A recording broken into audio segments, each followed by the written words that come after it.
What's up, Raider Nation? Coming up on this episode of the Silver and Black Lair Las Vegas Raiders edition. I'll be talking Raiders versus Cowboys in preseason game number 2. The quarterback battle.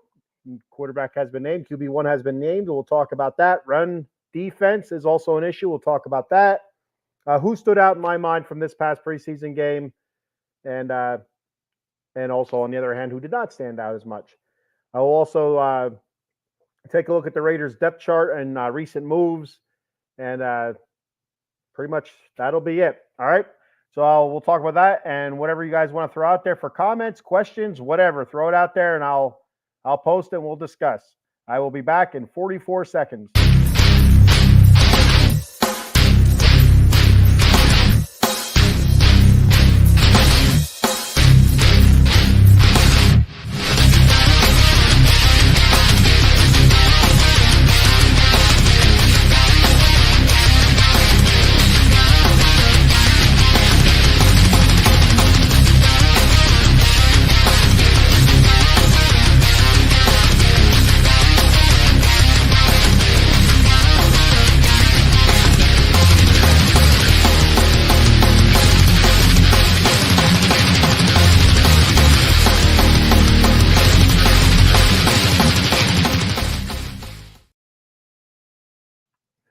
Good morning, Silver and Black Nation.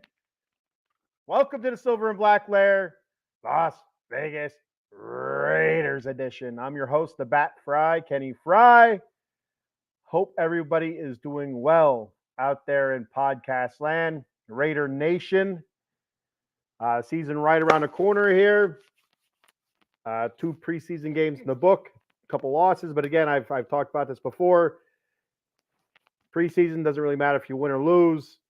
It's what you're looking to accomplish out of those preseason games. And for the Raiders, what we were looking to accomplish was to get our starters reps, which I think has been accomplished. Whether they're good reps or bad reps, remains to be seen. Also, a quarterback battle, which is the biggest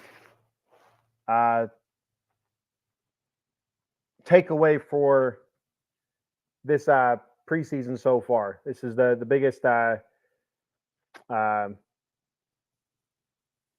reason that this preseason has been important. You know how the Raiders look and stuff. Again, the wins and losses don't matter. But anyway, moving forward to that, the Raiders did play the Dallas Cowboys this past Saturday, I guess it was. Now it seems like it was forever ago, so only a couple days ago. The Raiders did play the Cowboys. They lost 27-12, which isn't it isn't good. Like I said, it doesn't matter if you win or lose, but you also don't want to get your asses kicked. And it felt a little bit like the Raiders got their asses kicked a little bit. 27-12. I mean, for the most part, a lot of our starters played a good bit. You had guys like Max Crosby, Christian Wilkins on the defensive side. I only played a couple series, nothing too serious. But for a lot, Jack Jones played the first half. I don't know if I can't remember if he played into the third quarter or not. But you did see, a few guys, playing pretty deep. Divine Diablo, Robert Spillane as well. Getting a good bit of work in there. So, it's good to keep them healthy, but it's also good to get them those reps. And like I said, get them ready for this upcoming season. And the reps are important for your quarterback. So offensive line wise, you want to get the same offensive line reps with your quarterbacks who are battling it out. You don't want too much change there in the offensive line. I think that's pretty important. Same thing with the wide receiver position. You don't want to just throw out your bottom of the barrel type of receivers. You want to throw out receivers there that are going to be your 1, 2s, and 3s, or even guys that are battling for 3s or 4s to see what your quarterbacks look like with some decent receivers. So with that being said, my thoughts on the quarterback play this past weekend. Gardner Minshew, I thought he did not look good at all. He missed a couple open receivers. It was very hesitant hesitant to take chances downfield, which you can't be. You see it, let it rip. It's one of the things that would really drive me nuts last season with Jimmy G. Was I know Jimmy G didn't have a great arm, doesn't throw down deep downfield a lot, but he had opportunities last season to get the ball downfield, and he didn't. Instead, he hesitated, either got sacked or threw an interception underneath, and that's where we were. That's one of the great things about Derek Carr. I love Derek Carr, hate Derek Carr. I get it. I actually, to be 100% honest, I don't get it. Yeah, he didn't win anything with for the Raiders. What did he do for us? Blah blah blah. He wasn't surrounded with the best teams either. When the Raiders did have really good offenses, the defense wasn't so good, and there was times where the skill position was kind of lacking. For the most part, he did have a decent skill set, skill players around him. We're at wide receiver, running back, of course, Josh Jacobs there near the end. So you can't really say too much about that. There were a couple of years where it was pretty lean at wide receiver. It was kind of tough. But for the most part, I'd say skill-wise, skill position players, Derek Carr was surrounded by some decent players. But he played well. Again, clutch-wise, all right, that's a knock on him. I get it. But he put numbers up, and he wasn't afraid to let it rip downfield either.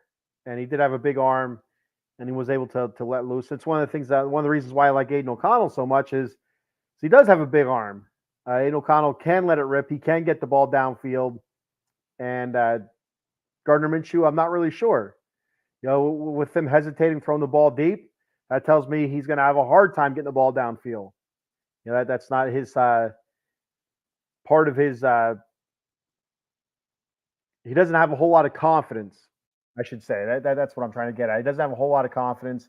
I think he did hit Trey Tucker deep downfield once. I believe that was him. But also there was a couple plays that were there. I can't remember who it was running deep. If it was Trey Tucker, was it a tight end maybe? I can't remember. I can't remember the exact player who it was. But they're running deep downfield, wide open. I was watching the Raiders broadcast of the game, and they went back and they looked at it and they telestrated and they showed it. I can't remember if it was the safety that came up or what it was, but it left one-on-one coverage, and whoever the receiver was had a step or two on the coverage guy. So got to be able to take advantage of that. He should have threw a couple picks that game. The Cowboys did drop a couple of interceptions, and so Gardner Minshew. I if you would have asked me after that game who your starting quarterback is, who's your QB1, I would have said 100% Aiden O'Connell. So moving on to Aiden O'Connell, how did he look? I thought he looked sharp. He put the ball in some nice spots. He had some really nice zip on the ball. The one downside was that he threw that pick six. He threw a touchdown, gave up a touchdown. So it's tough. I do believe Minshew did run for a first down, or I think he scampered for 5 or 6 yards to one play. I don't think it was a first down, actually. I think he was able to run out of the pocket, and instead of taking a loss with a sack or running out of bounds or throwing in a complete pass, he did gain some positive yardage, which is something that Aiden O'Connell hasn't shown us that he can do yet. So looking at that yesterday, I guess it was morning. If it'd be nice, it'd been morning in Las Vegas. Here it would have been afternoon here in Pennsylvania. But anyway, Coach Antonio Pierce announced that the Raiders' starting quarterback week 1 and moving forward through the season will be Gardner Minshew. And I was completely shocked. I was surprised by this announcement. And I thought, like I say again, I thought for sure it was going to be Aiden O'Connell. I thought Aiden O'Connell outplayed him. But what it comes down to is Minshew he's a veteran. He is a bit of a spark plug as well. He's a bit of a gunslinger. I like gunslingers, so I'm not totally against Minshew. I'm a Raiders fan. I bleed silver and black. So no matter who they put out there, I'm going to get behind them. I'm going to root for him. So it doesn't really matter. I mean, unless it's Jamarcus Russell again, and I just can't do that again. I can't. I really can't. I could not get behind Jamarcus Russell after a couple games, a couple passes, I should say. So anything like that, no, I'm not into. But I'll get behind Minshew, and so you look at the veteran presence, the bit of a spark plug, the gunslinger. I can make things happen with his feet. I've seen stuff. I seen him play for the Colts a couple games last season. We even seen him last season against the Raiders when he was with the Colts, and he played well. He made some big plays. He also left some plays out there in the field, and he made mistakes. And you look at Minshew; he's been around for a few seasons now. A couple with the Jags, Eagles, Colts. So he's been around the block a little bit.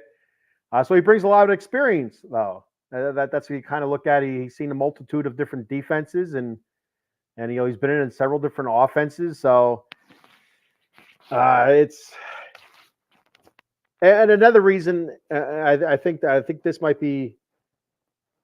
I ain't gonna say this is the biggest reason, but I think this is this could have been one of the key factors into this reasoning as to putting Minshew as your QB1 is the offensive line. The offensive line is in a hole right now. Right now we're missing our starting left tackle, Colton Miller. He's still on the PUP list. He has to come off, I think, this week sometime. If he doesn't, he'll be out until at least week 4, as per the NFL rules, CBA or whatever the hell it is. Jackson Powers Johnson, the kid we just drafted, he just came off the PUP list, so who knows when he's going to be ready. Will he be ready for week 1? Is it going to take him a couple weeks to get up to speed? Who knows? And not saying we have scrubs out there either. That's one of the reasons why the Raiders picked up Andrews Pete from the Saints. That's a veteran tackle. Cody Whitehair from, I don't remember who the hell he was playing with, but he's played with several teams. A veteran guard. So that's the reason why you go out and get those guys. So when you do have injuries like that, they can kind of pick up the slack and carry on until those guys are ready. But I think partly that's the reason why. And also, when you look at right tackle, you had a battle between Thayer Mumford, a second-year pro, and DJ Glaze, a rookie, for your right tackle position. So, you're not really feeling 100% confident there. Solid. I think Thayer Mumford's going to be good. I don't think he's going to be spectacular or great or anything like that. I think he's going to be good. I think he's going to be a good right tackle. And he's insistent that he's a left tackle, but young man, you go where they put you. And, that's that. So you can't feel 100% confident there either. Dylan Parham, looking at him from this past preseason game, didn't look great, but last season he played very, very, pretty good last season. I would say good last season. I wouldn't say great, but he did play very good last season as a rookie at guard. So, you're feeling somewhat comfortable with him, even though he did kind of struggle a little bit against the Cowboys. But I feel like he'll be fine going into week 1 against the Chargers. And then Andre James, your starting center. He's been your starting center for a couple seasons. You feel good about that. So there's not a whole lot of feeling good across the offensive line. And that's one of the reasons why you put Minshew as your starting quarterback. At least for a couple of weeks. If he's playing well, then continue. If he's not playing well, get your whole offensive line back, some continuity there, and then maybe you reinsert Aiden O'Connell. But if everything's going well, keep Minshew in. AP did say that he's looking for a quick start this season. He doesn't want to be, going into the last, quarter of the season as all must wins, which is, every team's, dream. It says win all these early games so you don't have to do must wins at the end of the season to get in the playoffs. So in order to do that, you don't want any kind of growing pains or anything like that, which you might get from a second-year quarterback who, didn't start a full season last year. He started half the games coming into a second season, under a new head coach I guess not really technically. He played under AP last season, but a new offensive coordinator and stuff like that. So then you go to the veteran who's been there, done that, several head coaches, several offensive coordinators, and you feel a little bit more confident with that as well. A little bit more confident that he might be able to get you off to a quicker start. So I understand that as well. But it has to be a shot to Aiden O'Connell a little bit. It really, you look at it, that's they said they're taking everything into account. So you're looking at practices, scrimmages, stuff that you don't see on TV, camps and stuff, footwork, timing, leadership, stuff like that. So it's not just the preseason games, but if you look at the preseason games, you have to feel like Aiden O'Connell outplayed Gardner Minshew. I mean, to be 100% honest with you, he looks like he has the better arm, better awareness, and not awareness, better. I can't think of the word I'm trying to think of. Anticipation, awareness, anticipation, all the same thing, better anticipation and stuff like that. So, but I go through some comments here. We got Paul Spencer checking in, saying, "What's up, Paul?" You can check Paul out Wednesday. Them 215 boys talking Dallas Cowboys. Also, what else we got here? Tonight, I believe, for the UFC show, Inside the Octagon. I believe that's tonight. Also, NFL Pick'em on Thursdays. I'll go through the whole schedule soon. At the end of the show, I'll go through the whole schedule. We got Joe Sullivan checking us out. What's up, Joe? Said Minshew Mania. You can check Joe out tonight on the Sully Squad. Again, I'll go over the schedule a little bit later, but tonight, be sure to check out Joe talking Philly sports on the Sully Squad. I believe that's at 6 p.m. tonight, 6 or 6:30. We'll find out for sure when I do the schedule. Robert Bruce checking out. What's up, Robert? He says, good morning, Silver and Black. Yes, good morning to you, Robert. Hope all is well. Thanks for checking the show out. Thank you for commenting. And Paul again, 66 yards. Cowboys have a kicker. Yes, that kick by Aubrey. I tell you what, Paul, that would have been good from 70. It looked like the dude had a couple extra yards on it yet. He pounded it, and I was impressed. That was an awesome kick. I was rooting for him. I wanted him to make the kick. It's preseason. Why the hell not, right? So I thought that was pretty cool. And I'll tell you the one thing that really got under my skin. I mean, I've seen some comments online contradicting this, but watching it on TV, it sounded like there's a shit ton of Cowboy fans there. I mean, like mostly Cowboy fans. There were a lot of cheers from the Cowboys did good. There was also a lot of cheers from the Raiders too, but a whole lot of Cowboys fans there. And to be 100% honest with you, it's kind of how it is at Cowboy Stadium. When you watch a Cowboys game, there's a large presence at those games from the opposing team. The opposing team's fans. So that's how Las Vegas has been, and it's unfortunate. It really is unfortunate. And but I did see a couple comments online saying that, well, that was just later in the game. The Raider fans were already gone. I don't buy that for a second. It sounded like it was the whole game to me. I got another comment here from Jeffrey Rush Jr. Said Chargers and Raiders combined. See how many playoffs in the past 40 years. I want to cheer for either, but seems more I back them the worse they get. Hopefully they turn to the corner, Jeffrey. Not so much the Chargers. I want to see the Chargers still on the downturn. But the Raiders, hopefully the Raiders are turning the corner because, dude, I'm telling you, I don't know. It sounds like maybe you're a West Coast guy if you're trying to root for the Raiders or the Chargers. But here on the East Coast, being a Raiders fan has been pretty tough since 2003, since that Super Bowl appearance and getting shellacked. We have had a couple playoff appearances, a couple okay seasons. But for the most part, it's been down. It's been down hard. So again, hopefully this is the turning point for the Raiders. And I think a lot of this is going to hedge on the defense. If the defense can continue playing the way they did last season, if they're able to carry that over from last season to this season, and if we get consistent, solid quarterback play, it doesn't have to be great quarterback play, I feel like. Just has to be solid, consistent quarterback play. Protect the football, make plays happen, and run the hell out of the ball. That's what I think. Anyway, I think run the hell out of the ball, but you can't turn the ball over, and that's one of the things that really scares me about Minshew is he turns the ball over a bit. without having the stats in front of me, I just feel like I've seen him have some huge games stat wise. Helping his team, carrying his team to the win. But I've also seen some games where not so much. A lot of mistakes, a lot of turnovers, and burdening his team in the loss. So we'll see what happens here. I mean, you look at Aiden O'Connell as well. Down the stretch last season, took care of the ball, did a great job. But then you look at the second preseason game here, throwing that pick six. It was a terrible throw. As soon as he released it, he knew. And the Cowboys defender was able to take it back for that pick six. I can't remember his name. It doesn't matter what his name is. I'm not a Cowboy fan, so. But anyway, yeah. So thanks for checking the show out. Thank you for commenting. Please subscribe to our YouTube page at OOT Box Sports. That'll be much appreciated. We'll throw that up there. OOT Box Sports on YouTube. Give us a follow, a subscribe there.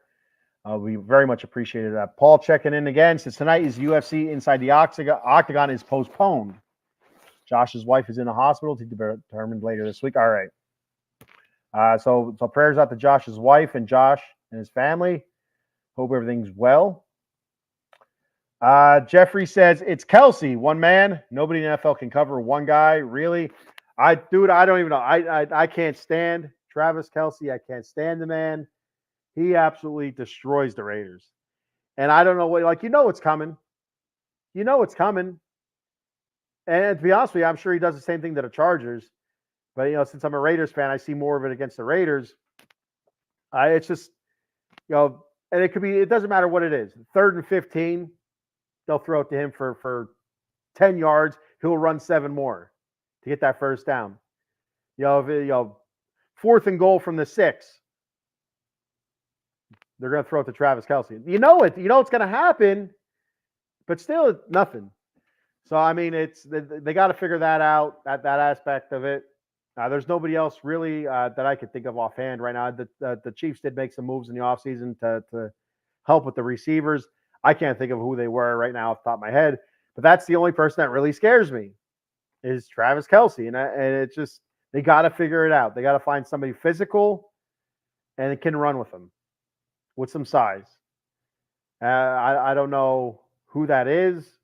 Right now, is that Jack Jones? He did kind of terrorize Pat Mahomes last season during that second Raiders-Chiefs game. So moving forward, is it Jack Jones? I don't know.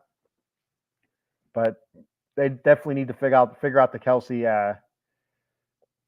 Kelsey curse here. Cover Kelsey, they get a Super Bowl. That's simple. I wish it was that simple, but you're not that far off because he's hurt the Raiders so many different times, multiple touchdown games that you take him out, and maybe those games are different. But right now, the way it sits in the AFC West, the Chiefs are numero uno. You got to get past them if you want to do anything. And the Raiders, they have the team to do it. I do believe. I honestly believe, not just being I guess a homer, I guess you'd call it, not just to be that guy, because I'm a Raider fan. I do feel like the Raiders have the team that can get past the Chiefs. They just got to figure out a few things, how to slow down Patrick Mahomes and how to slow down Travis Kelsey. I mean, that's the Chiefs defense is a very, very good defense as well. And so it's how are you going to put points up against that defense? That's going to be another issue. As that defense got so much better throughout the season last year, that Chiefs defense, it started off as being one of their Achilles heels, and as the season went on, that defense got super strong. And it feels like it seems like they're going to be in the same position this year with that defense. Chris Jones leading the way, and as a team that's going to be unsure about itself on offense, heading into the season, the Raiders, that's not where you want to be against a great defense. So hopefully by the time the Raiders do play the Chiefs, they have it all figured out. Which let me pull up the schedule here real quick. I'm not sure when they play the Chiefs. I know that the first 2 weeks you got the Chargers and the Ravens, but the Chiefs I'm not sure exactly. They're not in the first four, I don't think. Let's see schedule here. Technology. What like how did people do this back back in the day? I don't understand. So you got at the Chargers, then the Ravens, um, then the Panthers, then the Browns, at the Broncos, Pittsburgh in week 6, at the Rams, week 7. So week 8 is the Chiefs at the Raiders. That's the first time we will see the Chiefs. So hopefully everything's figured out by then, and we can take the fight to the Chiefs. Punch old Kermit the Frog there in his mouth and make Travis Kelce squeal like Miss Piggy. I'm all for that. Raider Paul checking in. What's up, Raider Paul? Says Raiders. Hell yeah, Raider Paul. Thank you for checking the show out. Thank you for commenting. I appreciate it very much. Give us a follow or subscribe on YouTube there at OOTBox Sports. It'd be much appreciated. And tell your neighbors to friends, family, neighbors, all that good stuff. So looking back at it again, overall, like I said, QB1, Gardner Minshew, that's what it was named.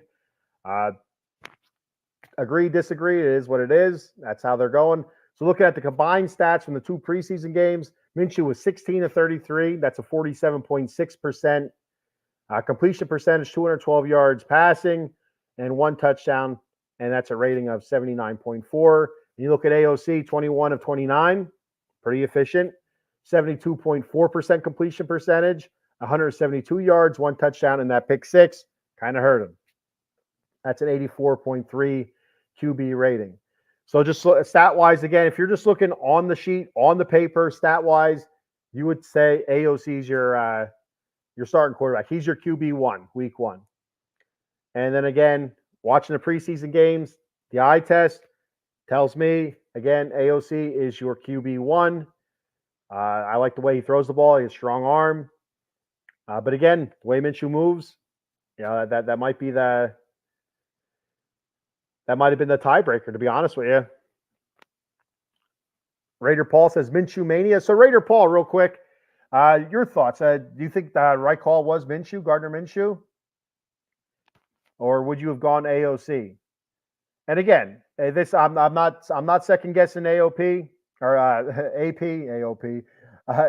Antonio Pierce. I'm not second guessing Antonio Pierce at all. Whoever the Raiders put at quarterback could have been Uncle Rico for all I care.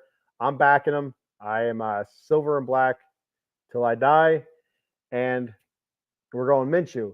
But I just felt like the eye test from what I seen would have been Aiden O'Connell. And again, to reiterate what I said earlier, if you're just joining me now, with Minshew being named QB1, I think there's a bunch of different factors. He's a veteran. He's been around the block quite a few times now with the Jags, the Eagles, Colts, now with the Raiders. Different head coaches, different offensive coordinators. So he can he knows how to deal with that kind of stuff. Aiden O'Connell coming into his second season, not technically a new head coach, but it's a first-time head coach, for the most part. Antonio Pierce. A different offensive coordinator in Luke Getsy, a little bit of inexperience from Aiden O'Connell. The lack of mobility, I think, hurts him a lot. And also, Gardner Minshew can be sometimes a spark plug. So what happens, Gardner Minshew, one of those times, pocket collapses, he's able to scramble out of it, duck out of it, breaks it off, for a 15, 20-yard run. That's a spark, right? That gets the sideline going. That gets the crowd going. That gets the crowd into a frenzy. Whereas you look at Aiden, back there, pocket collapses, he collapses. It's, it hurts him. It really does hurt him. He has a talented arm. He really does. He's cool in the pocket, which might be a downfall, to be honest with you. A little bit too cool. But then you look at Gardner, maybe he's a little bit too itchy in the pocket. He rolls out too soon instead of taking that shot downfield or just standing in there a tick longer to see what comes open before he starts rolling out or starts running for his life. I don't know. Our boy, Evan Lauro, one of the co-hosts from Big Blue Power Hour. They talk New York Giants football. He says, take Danny. I just Just a large Pepsi. You're gonna give a large Pepsi for him. I I like Danny Dimes. I don't know. So I think he's almost a lot like Gardner Minshew. To be honest with you, he just gets paid a lot more. I think. I don't know what Danny's getting paid, but he just signed that big contract last season. I think it was. So he's a mobile quarterback. Makes some mistakes. He makes some decent plays as well. And I felt bad for Daniel Jones when he got hurt last season against the Raiders. I really did. But who was that guy they brought in for Daniel Jones? He kind of had his five minutes of fame there, and then it kind of fizzled out. It was the Italian kid. What the hell was his name? Pasta Lawasta or something. I don't know. I can't remember what his name was. What is he still on the roster, I wonder? Is he still on the roster? Yeah. Tommy DeVito. Is he still on the roster, Evan? If so, how did he look in the preseason? Is he looking any good? All right, so moving on from that until Evan responds. Zamir White, I thought he ran good. 4 carries, 23 yards. The team, 17 carries, 68 yards. It wasn't about the run game. It was about the quarterback, seeing the quarterbacks throw. And we got to see what we had to see. And again, I thought AOC looked better, but it doesn't matter. Minshew's our guy moving forward. Number 15, I see that 15. I think Jeff Hostetler right away, the old Haas. Tommy DeVito is third string at the moment. All right. At least he's still on the roster, I guess. Look at the wide receivers. Trey Tucker, he's looked really good in the preseason. I heard a lot of negative things about Trey Tucker out of camp. Dropping passes, running not the greatest routes and stuff like that. So it's great to see him in the actual game time, make plays, make big plays.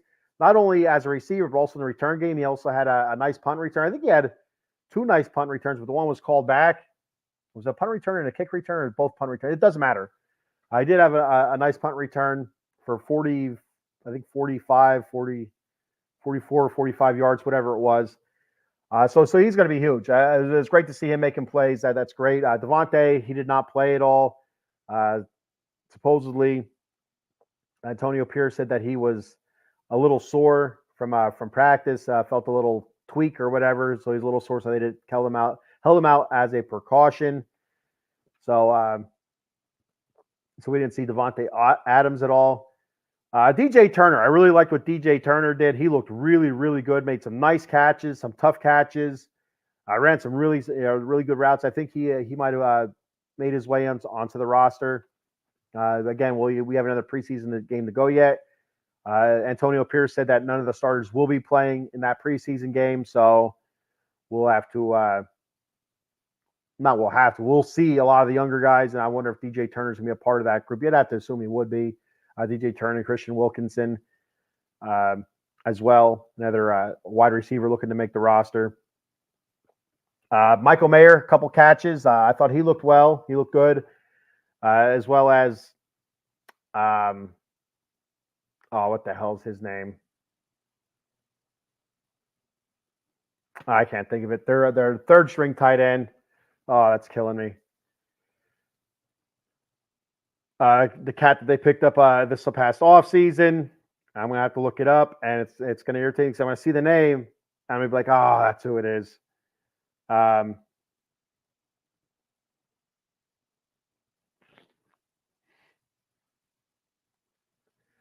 What the hell is his name?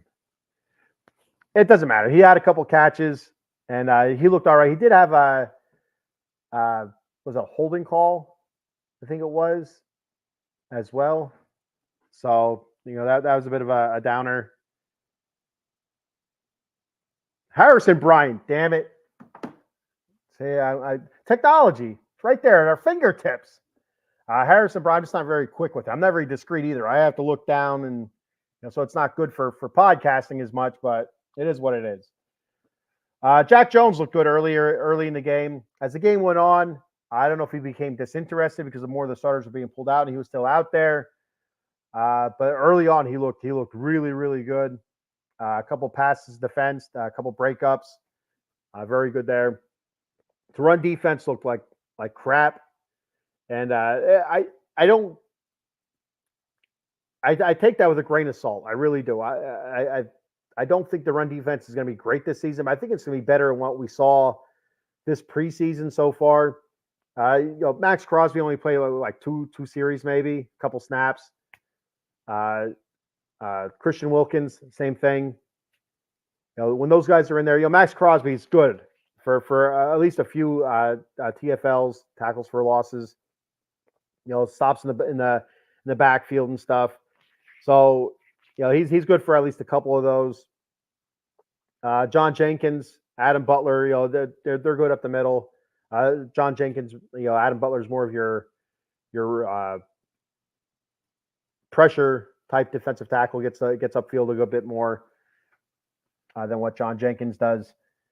But yeah, I think it's gonna be better than what we saw once we get into week one, which I really hope. The Chargers, the type of offense that Jim Harbaugh likes to run is usually a run type offense, a smash mouth type offense. And then you look at week two against the Ravens, Derrick Henry, Lamar Jackson. We got to figure out that run defense. I do think it's going to be better.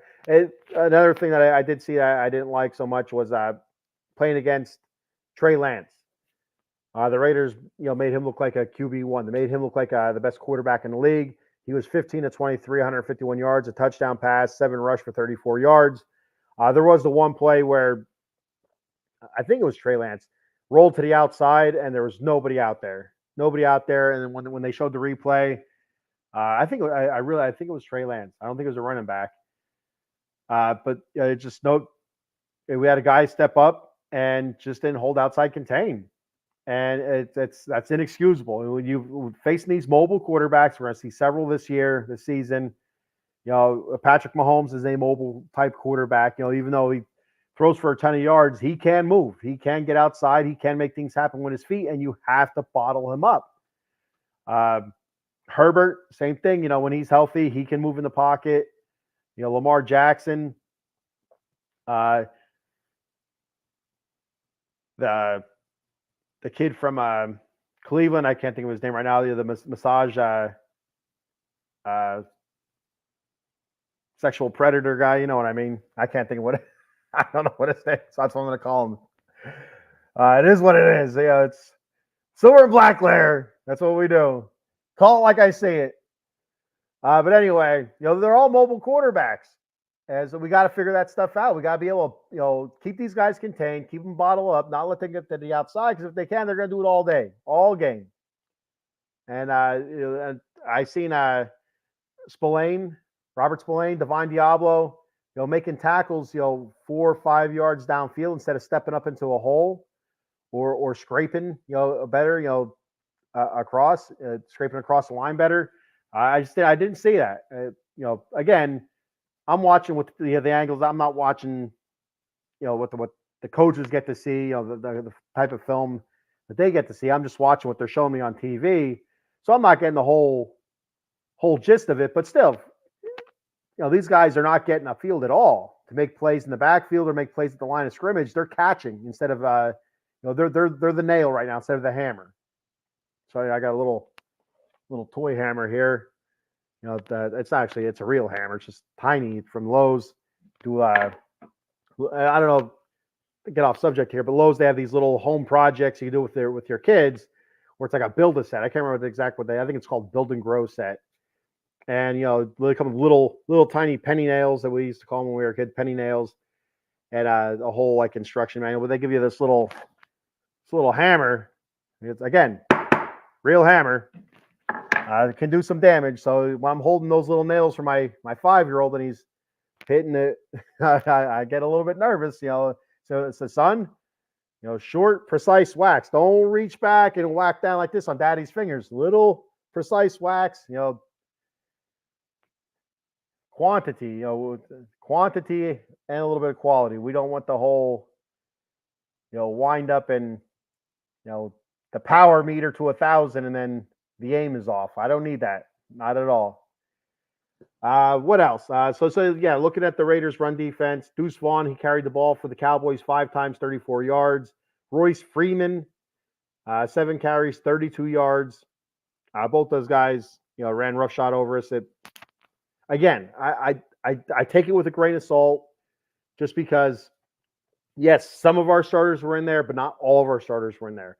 We need a better job by the linebacking core, and I feel like it's going to be different when Max is in there full time and when Christian Wilkins is going to be in there full time. So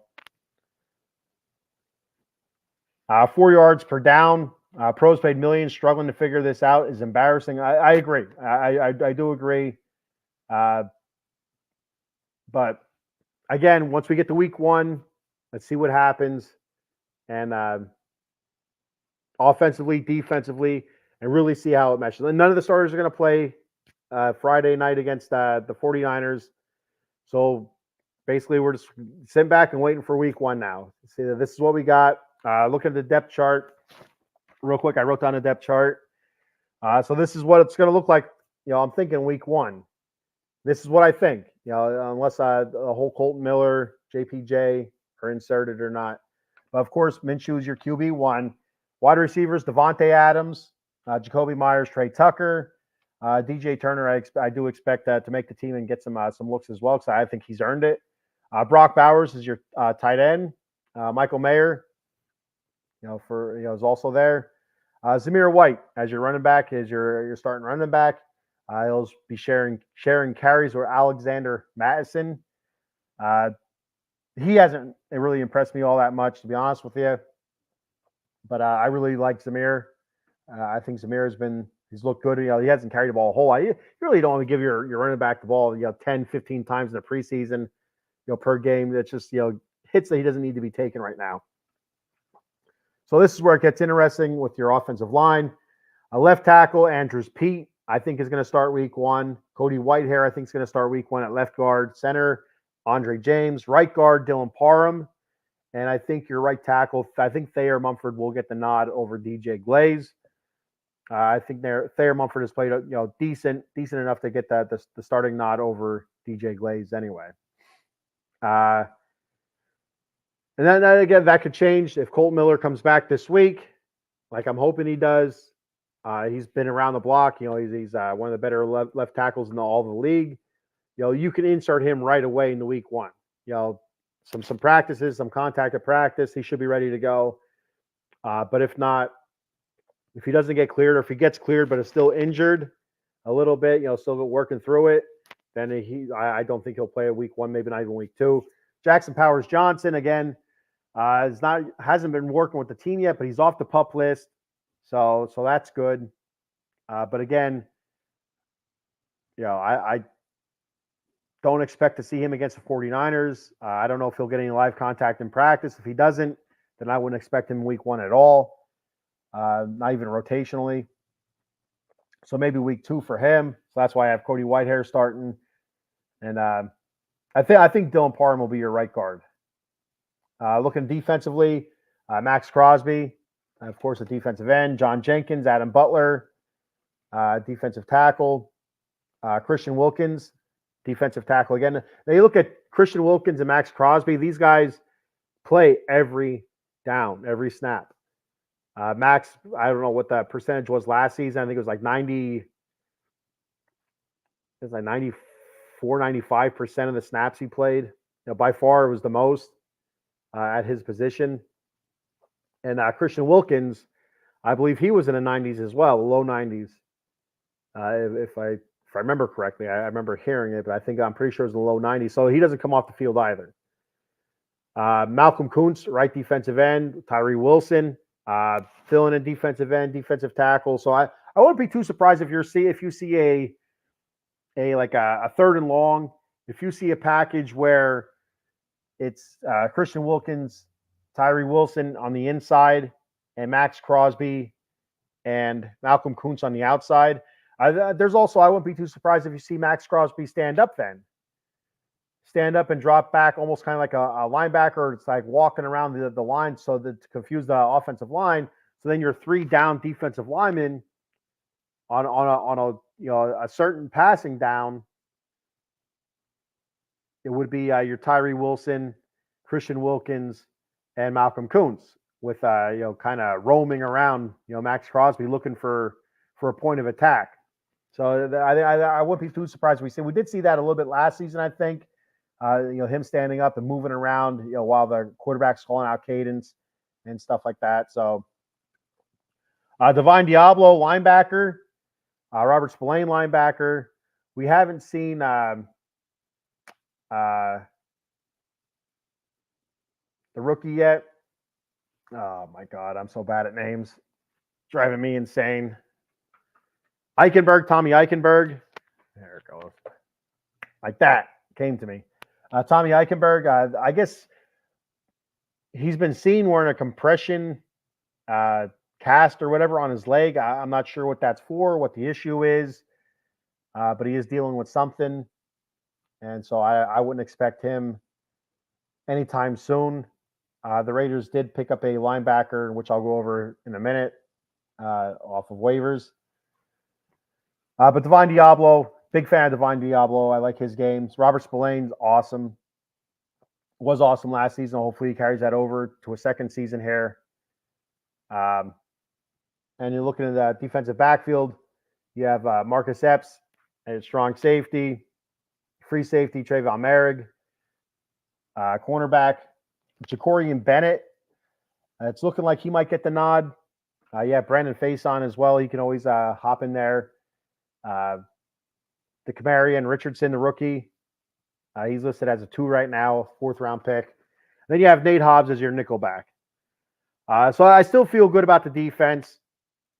I'm not going to lie, I am a little bit nervous about the run defense. Like I said, I do take this preseason with a grain of salt with the run defense, but still, it still makes me a little bit nervous just knowing historically how bad the Raiders have been over the last 20, 25 years, whatever it's been, with the run defense. The run defense has been absolutely horrid for the Raiders for so long. It's just the defense in whole has not been good for so long, but the run defense in particular has just been so frustratingly bad.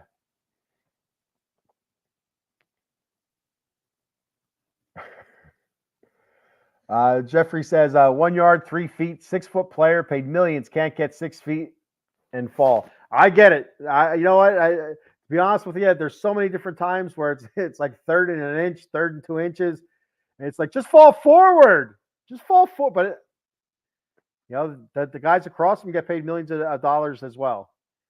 So it's funny you kind of bring that up a little bit. It's just something I say to my daughter, my oldest daughter. She's going to be a freshman in high school this year.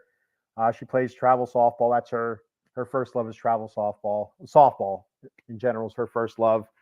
And second, soccer. Soccer season's upon us. She has actually her first scrimmage today, later on today, and she plays goalie. And so one of the things I tell her, especially hitting, she gets kind of down on herself with a little bit with a strikeout, or whatever. And I said, that happens. It happens. It's that pitcher's job to strike you out, just like it's your job to hit the ball where the fielders aren't. It's their job to get you out. It's your job to get a hit. Goalie, playing goalie, it's your job to stop the ball. It's their job to get the ball by you. So you apply that to this situation here. It's your job to get that first down. 3 feet, 6 foot, player, sometimes, even taller, depending on what position you're talking about, it's your job to get that first down, just fall forward. But it's also their job across the way, who guys are usually a bit bigger and quicker. It's also their job to stop you. So it's kind of one of those, things. It's, you got, this one coming and you got this one coming, sometimes you're going to get that inch and sometimes you're not. Sometimes you're going to get that hit. Sometimes you're going to strike out. Sometimes you're going to hit the ball, but they're going to catch it. Sometimes you're going to stop that. You're going to block that kick. And sometimes you're not. You just got you're going to have to move on to the next play. That's what it comes down to a lot of times. And it's also a good analogy for quarterbacks. It's their job to to intercept the ball. It's their job to not let the receiver catch it. And it's, what kind of how's your short-term memory? Are you able to get past that? Are you able to forget about that play and move on? So I think that is one of the things that Gardner Minshew does do well. He does make a mistake and he goes out there and he's not afraid to go right back to it. Hopefully not make the same mistake, but that's that gunslinger mentality that I do like. I do like that in Gardner Minshew, and that's one of the things I do like about him, besides his mobility and the spark he can potentially bring to an offense. So looking at some recent moves the Raiders made, they did release Keelan Doss when they activated Jackson Powers Johnson from the PUP list. They signed Nathan Peterman. The Peterman has returned to the silver and black for some reason. They waived quarterback Anthony Brown. He didn't start. He played in the first preseason game. Things did not go well for Anthony Brown, and it was not all Anthony Brown's fault. Some of it was. But that offensive line, he would get the snap, and they were on him right away. They were on his ass quick, and they were on him hard. And they also claimed Jackson Mitchell, linebacker from the waivers, from waivers from the Carolina Panthers. So that's the linebacker move. And whether or not that's because of Tommy Eichenberg's injury, I don't know. I have no idea. But Tommy Eichenberg not playing right now. Hopefully it's not a long-term thing, but they brought Jackson Mitchell in. I guess they'll kind of fill that role right now, perhaps. I don't know, to be honest with you. So, all right. And so, like I said a whole bunch of times, the Raiders next have the 49ers this Friday. None of the starters are playing, so you're watching a lot of young players who are probably still looking for roster spots.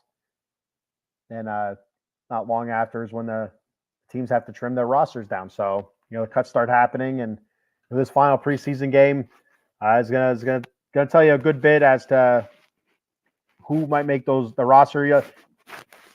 The bottom half of your roster is just important as your top half of the roster. Those guys make up the team, and carry your special teams and such and stuff like that. They fill in when needed to. With injury and stuff. So those guys are just as important. You don't want to just throw some scrubs in there and be done with it. Just fill out, pencil whip it. That's how, you end up with an injury on the offensive line, and all of a sudden you have a tackle in there that's wouldn't be on, 30 other teams' depth chart because you just, kept them, you pencil whipped it without doing your due diligence. That's what happens. So this game is important for that reason, to kind of fill out that roster and go from there. So I assume we'll see the Peterman and also Carter Bradley, who got some playing time against the Cowboys. They looked pretty good. Third string quarterback, 8 of 13, 56 yards. He didn't look bad at all. So I know some Raider fans were, I think, in jest, saying Carter Bradley should be the QB1. Carter Bradley should not be the QB1, but maybe roster spot, QB3, maybe. What they do with Peterman, put Peterman somewhere else. I'm fine with Nathan Peterman being on the practice squad. I'm cool with that. All right. So I'm going to go ahead and do our show. Take a look at our shows coming up here. Our shows. Actually, I don't think we have the shows on here. This is last week's. But anyway, so you had me today. The Sully Squad at 6 p.m. No Commander Gridiron. I think the extra innings is off this week. I'm not even going to. We have Sully Squad today at 6 p.m. So that's coming up after Silver and Black Lair. For me, I will be live Wednesday, 11 a.m. Eastern Time with the Bat Cave, talking New York Mets baseball. And then Thursday at 11 a.m., Silver and Black Lair LA Kings edition, talking LA Kings hockey. As I kind of hit the snooze button here on hockey season right now. It's kind of at the lull, the calm before the storm, before rookies report to camp and all that stuff, and their preseason starts. I guess we're probably like maybe a month away or so, month and a half or something like that. So this is kind of like the down period. So not a whole lot to talk about LA Kings wise, but I'll figure something out. And also this Saturday, 10 p.m., the Atomic Drop podcast. I'll be live with Cowboy Dave, Adam the Answer, Glenn, and whoever else wants to join us talking WWE wrestling for all your wrestling fans out there. So be sure to check that out. We got our sponsor, Jason Fine, attorney Big Al. You can reach Big Al at 1-800-HURT-123. That's 1-800-HURT-123. Jason Fine specializes in motor vehicle accidents, slip and fall, workman's comp, and personal injury claims. He has 3 office locations conveniently located throughout Pennsylvania and New Jersey. His office in New Jersey is located in Cherry Hill on 3 Greensward Lane. The phone number there is 856-209-5258.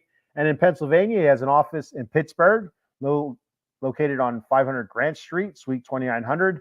And the phone number there is 412-365-8151. And in Philadelphia, his offices are located on 1628 JFK Boulevard, Suite 2120. And the phone number there is 267-888-2980.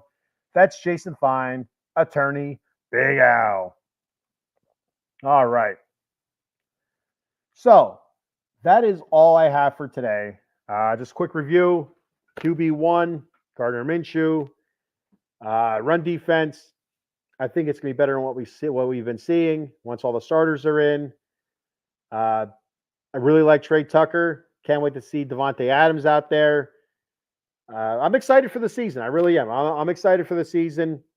I'm hopeful for this season. I predicted the Raiders to be 10-7, but we'll see what happens. Cowboy Dave checking in. What's up, Cowboy Dave? You can check Dave out this Wednesday, 9:30 p.m. Dem 215 Boys talking Dallas Cowboy football, and also with me this Saturday, 10 p.m., the Atomic Drop podcast talking WWE wrestling. I'm just wrapping up the show, Dave. Just taking her home, buddy, so I can go to bed. All right.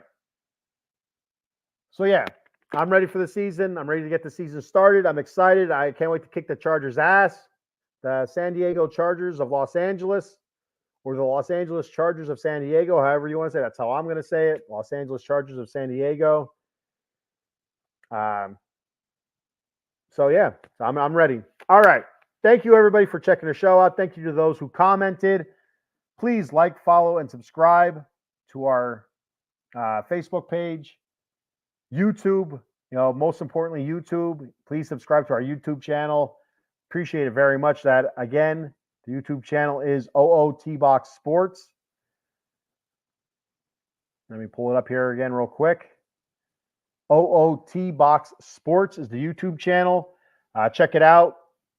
Please subscribe. Share it out there. Tell your friends about it. Also on X at OOT Box Sports. I'm also on X, obviously. It's at SB_Lair_OOTBE. So be sure to give me a follow. I'd appreciate that. But more importantly, Out of the Box Sports, give them the follow. And yeah, so that's all I have for today. Thank you, everybody, for checking the show out. Thank you to those that commented.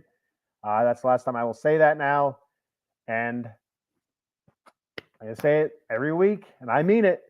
Just win, baby. See you later.